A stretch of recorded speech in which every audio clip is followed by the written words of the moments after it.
Hello, everybody. Okay, let's continue on our Red Scare McCarthyism notes for this week. So, we started Red Scare. Uh, First one was post World War One, Russian Revolution, afraid that it was going to come over into America.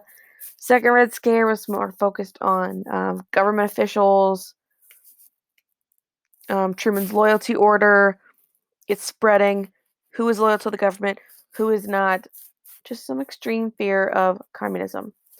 So next we're going to talk about Joseph McCarthy and HUAC.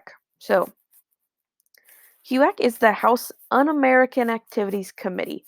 So this was a committee focused on exposing communist activity in the federal government and other major federal industries like Hollywood or car companies or manufacturing plants or colleges, schools, big stuff.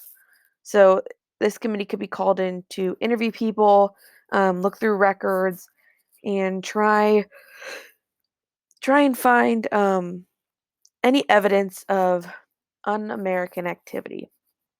So it was established early on, but it really gained new momentum after World War II when people were afraid that our government was being infiltrated. So next we have Joseph McCarthy. What a guy, let me tell you. So he was a senator from Wisconsin. He used intimidation and lies to establish himself in Congress and to gain power.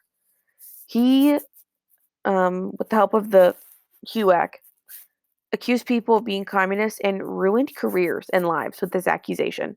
So anybody that went up against him, typically who disagreed with his views or important celebrities or people that tried to denounce him, he could accuse as communist, and if they did not comply to full lengthy investigation into their lives and they weren't proven to be completely not communist, it could destroy their career.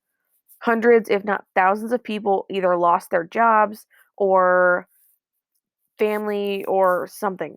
Their lives were ruined because of Joseph McCarthy and his drive to gain power. Um, when we talk about McCarthyism, I want you to kind of think of the Salem witch trials a little bit. How people could just, oh, she's a witch, and they would just like kill them. You know what I mean? Um, this kind of just like mass fear, and it was really dangerous for people. Nobody wanted to speak out against him or fight back for the fear that they would be labeled as a communist and they would lose their jobs or lose their power in Congress. Um, Throughout the whole thing, he kept claiming, "I have this list. I have this list of names. I have a list of names of all these people that are definitely communist." But he would never officially um, like produce this list, and he started to gain support in Congress. Again, people were afraid to go up against him, so they kind of started to join him um, until he started pointing fingers at military officials. And so he was like brought to official court where Joseph Welch said, "Have you no decency?" And after he was not able to officially come up with this list, and more people were found to not be communists when he swore up and down they were, he was denounced.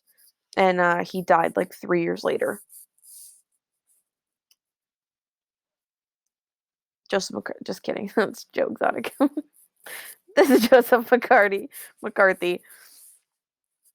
Could you imagine if this guy was just, well, I mean, you could, using power and money to get what you want, I guess. Kind of the same person, I guess. Okay. So this is a quote. Um, Though the climate of fear and repression began to ease in the late 1950s, the Red Scare continued to influence political debate in the decades since. It's often cited as an example of how unfounded fears can compromise civil liberties. So make sure you guys go and watch the TED Talk video. What is McCarthyism? I think it's called. Really good video. It talks a lot about how people were so afraid to go against Joseph McCarthy, political affiliations, and people's political ideas kind of like trimmed off the extra branches, if you know what I mean. Like they kind of aligned with him. It didn't allow for much expansion, I think is the right word. Um, it changed the political climate in the United States. And even today, our political climate has been so weird.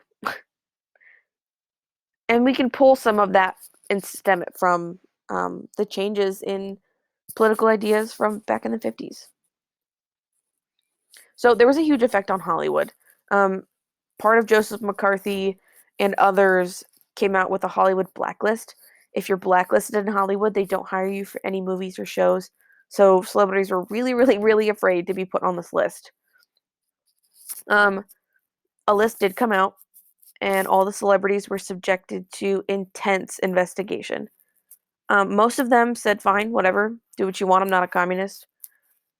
But there were 10 people that um, refused investigation. So, and that's not saying that these 10 people were definitely communist.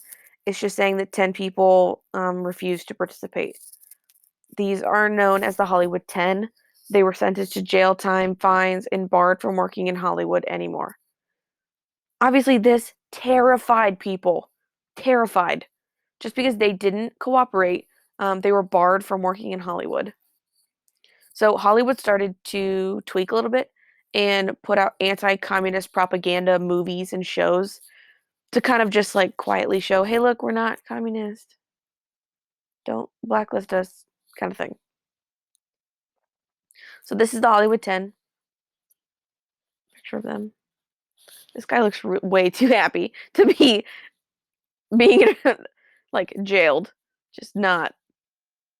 Maybe he doesn't know what's going on. I don't know. This guy. Sad. Okay, so communist spies. This was another part of the Red Scare that's a little crazy. So there were so many people afraid of communist spies. This goes back to the, afraid that they're in the government. Are they in Hollywood? How are they infiltrating America? One of the most famous communist spies were named Julius and Ethel Rosenberg. They were a husband and wife couple. Um, they were U.S. citizens who met in the Young Communist League in 1939, got married. Um, they swore their innocence up through their execution. To the day they were being executed, both swore they had nothing to do with it. They were not spies at all. Um, they were outed by Ethel's brother. So Ethel and Julius were United States citizens, born here, grew up here, U.S. citizens. Um, Ethel's brother was also a Soviet spy. He confessed to the government of selling nuclear secrets to the Soviets. So he was arrested, and then while in custody, he confessed that his sister and her husband were also active spies. Oh, yeah. So he served 10 years in prison, and Ethel and Julius were sentenced to death. So this is a pretty controversial because one, they swore their innocence up until the end. So there's some speculation, like what if they weren't actually spies? Or, some people say that the death penalty, that's a little excessive. The brother just got 10 years. So it's a little iffy. So this is them, Julius and Ethel. Eisenhower said about this conviction, I can only say that by immeasurably increasing the chances of atomic war, the Rosenbergs may have condemned to death tens of millions of innocent people all over the world. The execution of two human beings is a grave matter, but even graver is the thought of the millions of dead whose deaths may be directly attributable to what these spies have done. So Eisenhower is saying, you know what, it's not a good situation, but I would rather kill two communist spies than have millions of people die because of their involvement and the secrets that they sold to the Soviets. Okay, that's it. That's all I got for you. Make sure you do your quiz, please. Let me know if you have any questions.